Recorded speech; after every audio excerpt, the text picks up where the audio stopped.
feel like if you walk into a showroom and expect that what the designer is showing you is like, I don't know, the Sistine Chapel, and then if you say you don't like it, then they'll go into like a wide artistic rage of like, you don't understand my genius. But probably there are designers that are like this somewhere out there. Start throwing things and smashing things up. Yeah, exactly. Then that's definitely not what we do. That's definitely not what the industry in general, I think, does. I haven't heard of anyone doing this. It's all a very slow, very tedious, sometimes very joyful, sometimes an exciting process of just sort of going through every detail when you're ready for it to like pick it.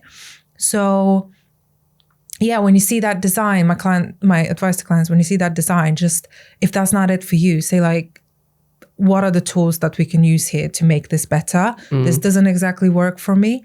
And also, just because this designer might not be the right one for you, it doesn't necessarily mean that this company is not right for you. Yeah. Most kitchen companies work with multiple designers. We have 3 in our showroom.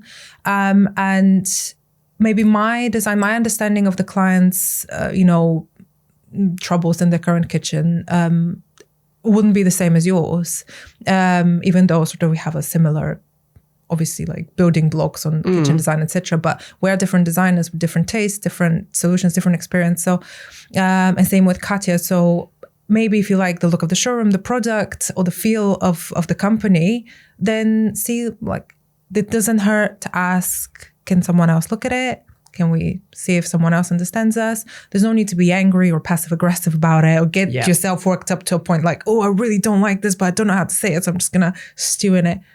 Just communication.